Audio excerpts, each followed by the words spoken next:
വൈറലായ ഗർഭിണി പോസ്റ്റിൽ വിശദീകരണവുമായി നടി സജ്ന നൂർ തന്റെ ഇൻസ്റ്റഗ്രാം അക്കൗണ്ട് ഹാക്കായെന്നും സുഹൃത്തുക്കൾ പറഞ്ഞപ്പോഴാണ് കാര്യങ്ങൾ അറിയുന്നതെന്നും സജ്ന പറഞ്ഞു. സജ്ന നൂറിന്റെ വാക്കുകൾ ഇങ്ങനെ: എന്റെ പേരിൽ ചില വിവാദ വീഡിയോകളും ഫോട്ടോകളും സോഷ്യൽ മീഡിയയിൽ പ്രചരിക്കുന്നതായി ശ്രദ്ധയിൽപ്പെട്ടിട്ടുണ്ട്. ഈ അക്കൗണ്ട് എനിക്ക് തിരികെ ലഭിച്ചിട്ട് അധികം കാലമായിട്ടില്ല. ഒരു ഘട്ടത്തിൽ അക്കൗണ്ട് ഹാക്ക് ചെയ്യപ്പെട്ടിരുന്നു. സുഹൃത്തുക്കൾ അറിയിച്ചതിന് ശേഷമാണ് ഞാൻ ഈ കാര്യങ്ങൾ മനസ്സിലാക്കിയത്. തുടർന്ന് അക്കൗണ്ട് റിക്കവർ ചെയ്യാനുള്ള ശ്രമങ്ങൾ നടത്തി. ഒടുവിൽ അത് തിരികെ ലഭിക്കുകയും അനാവശ്യമായ പോസ്റ്റുകളെല്ലാം നീക്കം ചെയ്യുകയും ചെയ്തു.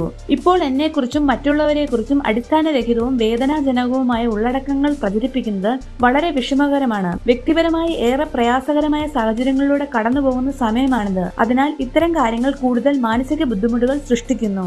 എല്ലാവരോടും ഒരു അഭ്യർത്ഥന മാത്രമാണ്: സത്യാവസ്ഥ അറിയാതെ ദയവായി ഇത്തരം പ്രചരണങ്ങൾ വിശ്വസിക്കരുത്. ഉപകാരം ചെയ്യാൻ കഴിയില്ലെങ്കിലും ഒരാളെ ഉപദ്രവിക്കാതിരിക്കാൻ ശ്രമിക്കുക. ഇതിന്റെ പിന്നിൽ ആരാണെന്ന് കണ്ടെത്തുന്നതിനായി ഞാൻ നിയമപരമായ നടപടികളിലേക്ക് നീങ്ങുകയാണ്. ആരായാലും നിയമത്തിന്റെ മുന്നിൽ കൊണ്ടുവരും. സത്യം പുറത്തു വരുന്നതുവരെ അഭ്യൂഹങ്ങൾ പ്രചരിപ്പിക്കാതിരിക്കണമെന്ന് എല്ലാവരോടും അഭ്യർത്ഥിക്കുന്നു എന്നാണ് സജ്ന നൂറിന്റെ വാക്കുകൾ.